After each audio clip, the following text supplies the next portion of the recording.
G'day little nibbers and welcome to another Netflix series special show. Netflix, how do you do it?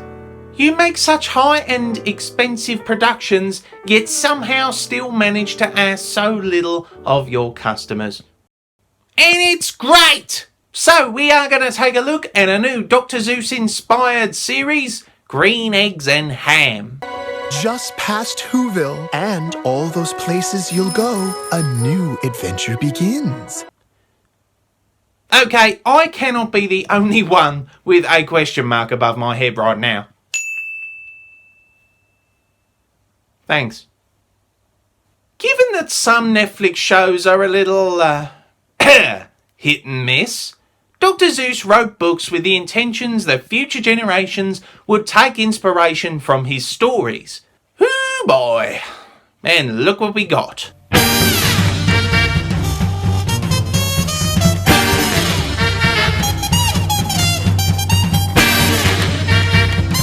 So naturally when I saw that Netflix was jumping on the Seuss bandwagon, I thought, was this going to be another attempt at Dr. Seuss without actually touching on Dr. Seuss?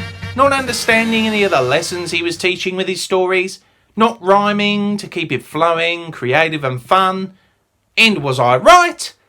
Well, kind of. Another thing I liked about this series was that it didn't date it with any cheesy pop songs that were so clearly made in 2019. Watch me backflip, watch me backflip, let me work my magic, let me work my magic. Watch me backflip, watch So me backflip, let me work my magic. So close. The first season of this Green Eggs and Ham series kinda took me by surprise. It didn't rhyme so much, but made up for this creative void with a new animation style that I didn't fully recognise. It was similar to hand-drawn, but some of their actions looked too, well, fluid. So naturally I assumed CGI. And actually, I really liked it. Of course, the lesson in the book Green Eggs and Ham is about trying new things. Did this series do it? Yes. Simple as that. The message wasn't just about trying green eggs and ham, even though that was referenced in it, but incorporated lessons about other things you might want to try and like in the process, like friendship, relationships, family matters, other such stuff. No, the big issue I had was the characters, and let me tell you. The main character, Guy Am I, just bear with it, was pretty likeable in the sense that he was pretty similar to the book, but his motivation for the way he was, the way Netflix made him, throughout the series was pretty weak and unrealistic. Not giving anything away, but the way his family treats him, presuming they treated him like that all of his life, there shouldn't be any motivation or reason for him to be like this. The mum and daughter duo was pretty well written and explored. The mum was a little too bitter about some things that, again, I couldn't really see any proper motivation for. She was just like that for no reason. It was weird. But apart from that, the other characters were good. And so were the clever jokes hidden amongst the scenery. Some of them made me outright laugh. Then we get to the biggest letdown of the series. Sam. Sam I Am was without doubt the worst thing in this series, yet somehow the best thing about the book. His voice is annoying, his actions are annoying, his mannerisms, his drive, his sometimes downright alarming stuff he does, his mean-spiritedness, his sense of entitlement. I could go on, but I give him a huge thumbs down. Throughout this series, he just seemed to act like an internet troll, causing unnecessary suffering, anger, and just general annoyance to the dismay of everyone else. Even the villain, which I will get to in a minute. And without giving too much away, the fact he has the audacity to be bitter and angry at his friends at the end,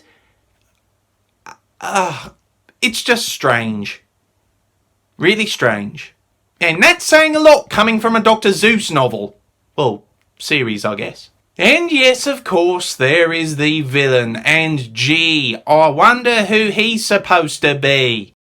Look, Netflix, isn't bashing Trump getting a little old now? At this point, it's just a lazy attempt at a joke that's already been told. Do something new, for God's sake. Plus, you're showing this to kids. They ain't gonna get this. Still, he was nowhere near as bad as Sam, and funnily enough, I did think, though he was a cheap modern culture humour icon way too much, he was still a pretty funny and well-developed character, especially with Eddie Izzard playing him. Overall, I felt that Sam, though was the worst thing about this, the series as a whole still could have perhaps been a few episodes shorter, as some of them were simply... I'll let the hamster explain. I run and I run and I run and I run and I get out and I've gone nowhere. Nowhere! Yeah, the episode about the fox seemed to serve more as the producers just going, "Hey, remember the fox in the book? Huh? Well, he's here. We included him. Yay." Apart from that, the series was great. It was creative, expressive, and with the childish madness of Dr. Seuss clearly a lot more prevalent than in something like the Lorax, I would even go so far as to say that this series best represents on screen the works of Dr. Seuss and would recommend it to anyone. But seriously, stick to the books. Really, stick to the books. I score this series 8 out of 10 croc points. A fun Dr. Seuss take on an imaginative world that, while lacking in certain character developments, was still a good one to me. Take care, little nippers. Be sure to like, subscribe, follow me on Twitter, and, if you can, support me on Patreon. See you in a while, crocodiles!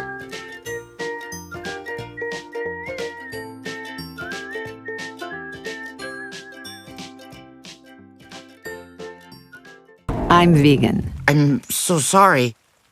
How long have you known?